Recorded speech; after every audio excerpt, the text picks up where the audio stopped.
मेरी आखिरी इच्छा है कि मैं कम से कम अपनी माँ की सेवा करूं। उन्होंने मेरे कारण बहुत बहुत सहा है। मुझे उनके आखिरी दिन आरामदायक करने चाहिए।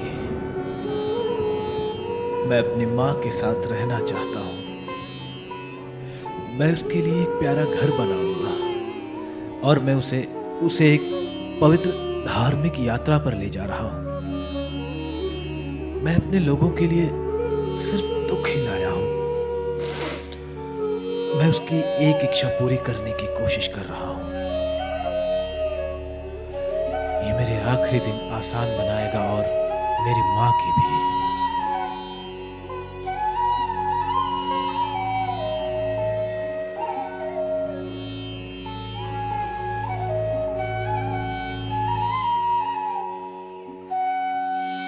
जय श्री रामकृष्ण परमहंस देव की जय श्री रामकृष्ण परमहंस देव की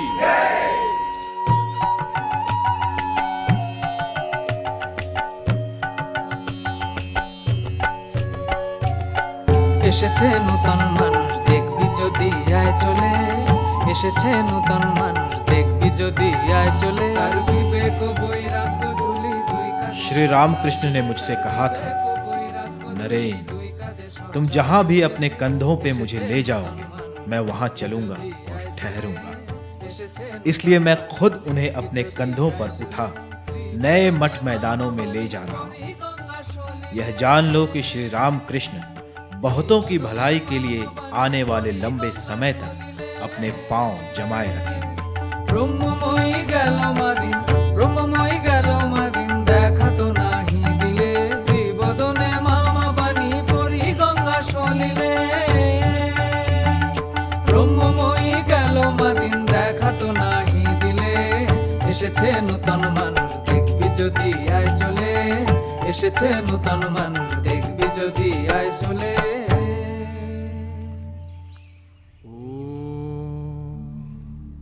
स्थापकाय च धर्मस्य सर्वधर्मस्वरूपिणे।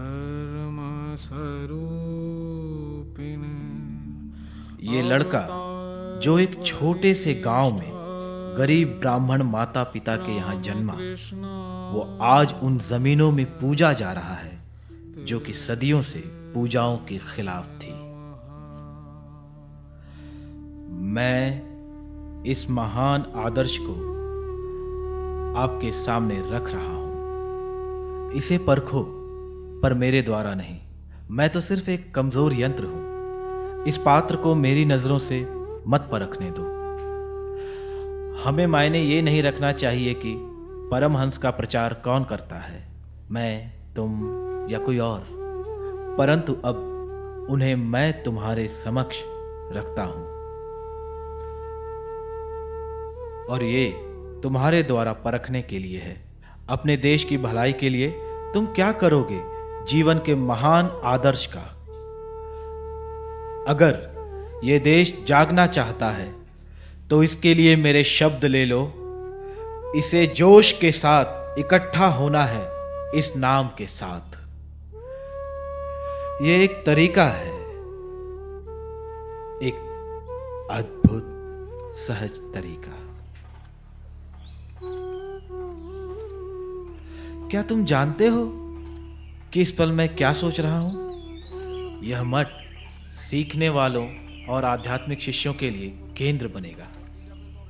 हमें देखना है कि सभी मत, पंथ और प्रांतों के लोग ब्राह्मण से चांडाल तक यहाँ आए और अपने आदर्श प्रत्यक्ष रूप से पाएं। भूत से जो कुछ भी सीख सकते हैं उसे सीखेंगे, वर्तमान की रोशनी का आनंद लेंगे और जो भी भविष्य में आएगा उसके लिए अपने दिल की खिड़कियां खोल देंगे।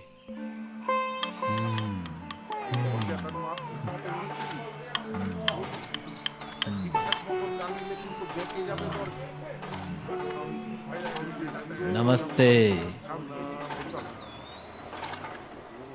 यह मठ जिसे हम बना रहे हैं ना, यह सबको शांति प्रदान करेंगे। चलिए चलिए। जिस तरह श्री रामकृष्ण परमहंस अत्यंत खुले विचार के थे ना, उसी तरह यह मठ भी ऐसे विचारों को पहुंचाने का एक केंद्र होगा। वैश्विक शांति की सुलगती हुई ऊंचाइयां जो यहां प्रदर्शित होंगी, पूरे विश्व में बाढ़ ला देगी।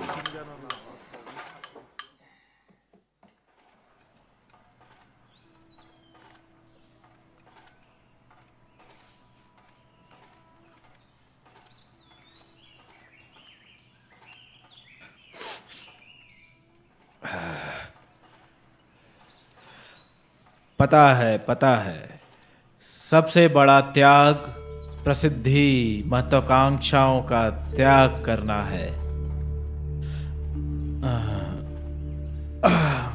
मैं तैयार हूं।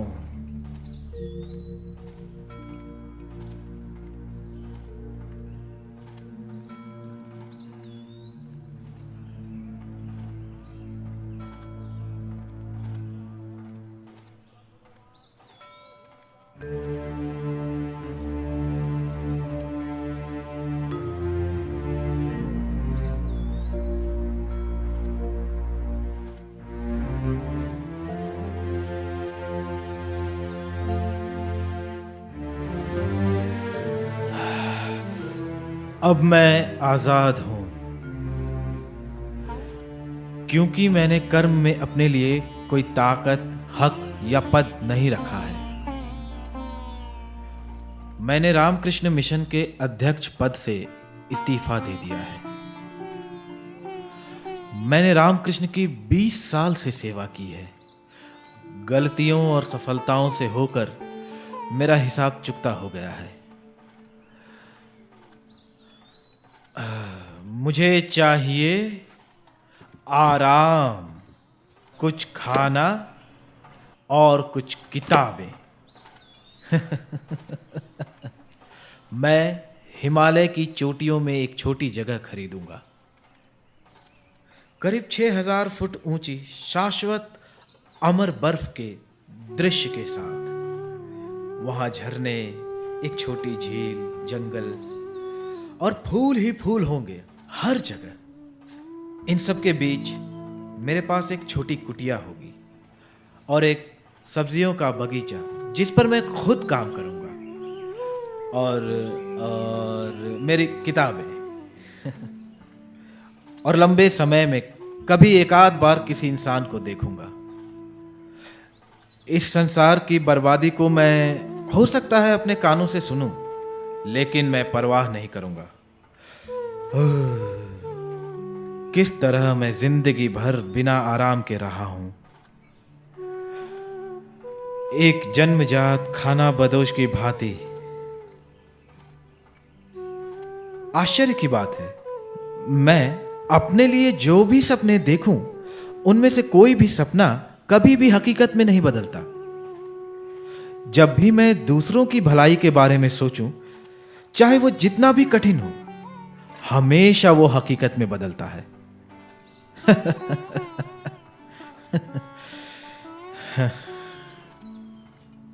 मैंने अपना संदेश पहुंचा दिया है और अब मुझे चलना चाहिए। एक बड़े पेड़ की छाया छोटे पेड़ों को बढ़ने नहीं देगी। मुझे जाना ही चाहिए, दूसरों के लिए जगह बनाने के लिए।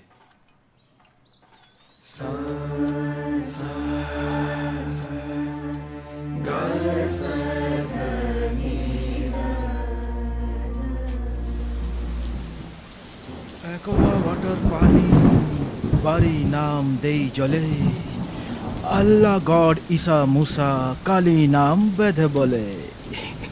ব্রিজেন कमिंग स्वामी जी। ये एक अच्छी पोशाक है। मठ में पुराने कपड़े पहन के नंगे पांव घूमता हूँ। स्वामी जी, मैं यहाँ बहुत खुश हूँ, बहुत खुश। मैं मठ मैदानों से पानी बाहर निकालने के लिए गहरा नाला काटने में मदद करने से स्वामी जी। अभी अभी लौटा हूँ। बदकिस्मती से इस घनघोर बारिश में मेरा एक बत्तख मर गया।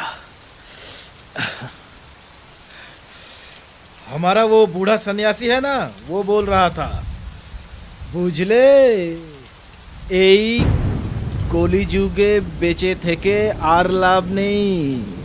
এখন তো বৃষ্টি হলে হাঁসদেরও ঠান্ডা লাগে, ব্যাঙরাও হাসি পায়।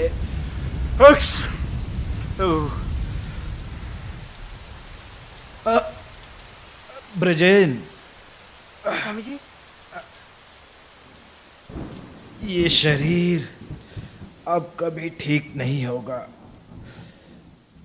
मुझे इसे छोड़ना होगा, दूसरा शरीर लाना होगा ताकि मैं अपने आगे का काम पूरा कर सकूं। मैं अपनी मृत्यु के लिए तैयार हो रहा हूं। मौत मेरे बिस्तर के पास आ चुकी है। मैं बहुत काम और खेल कूद कर चुका हूं। वो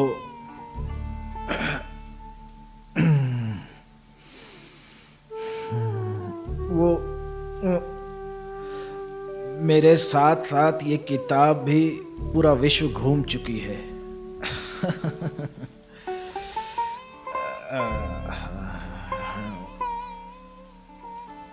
मैंने 7 साल पहले ये शब्द लिखा था। पढ़ो। Now to seek a corner Now to seek a corner and lay myself to die. and lay myself to die. Now to seek a corner and lay myself to die.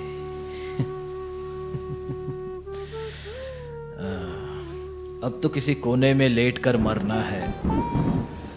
जब मैं अपनी बीती जिंदगी का पुनरावलोकन करता हूँ, मुझे कोई पछतावा नहीं होता।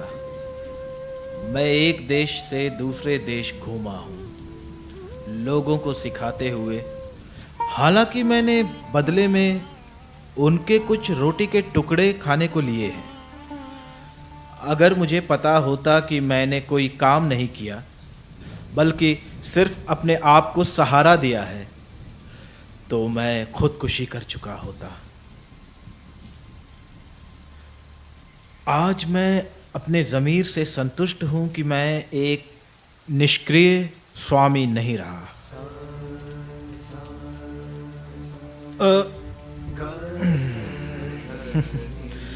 मैं बहुत मुश्किल से बैठ पाता हूँ और लिख पाता हूँ। फिर भी ये पत्र लिखना मैं अपनी जिम्मेदारी समझता हूँ।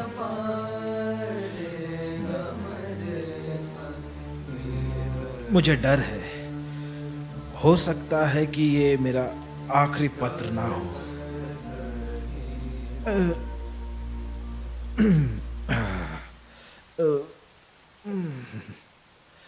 ये बात भली भांति जान लीजिए कि जो काम मैंने किया वो विवेकानंद के द्वारा किया गया काम नहीं है, बल्कि ये उस ईश्वर का काम है। अगर एक सेनापति सेवानिवृत्त होता है तो दूसरा उसकी जगह पर राजा के द्वारा पदस्थ किया जाना अनिवार्य है।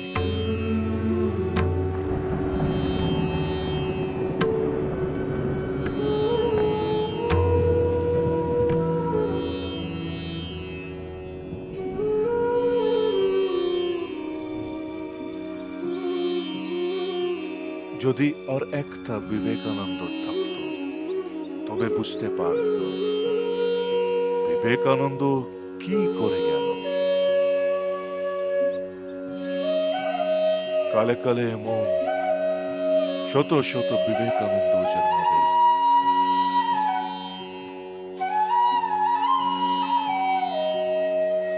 श्री रामकृष्ण के हजारों श्रद्धालुओं में से कोई ना कोई मेरी ही तरह उभरेगा, जो मेरी तरह बनेगा और मुझे समझ पाएगा।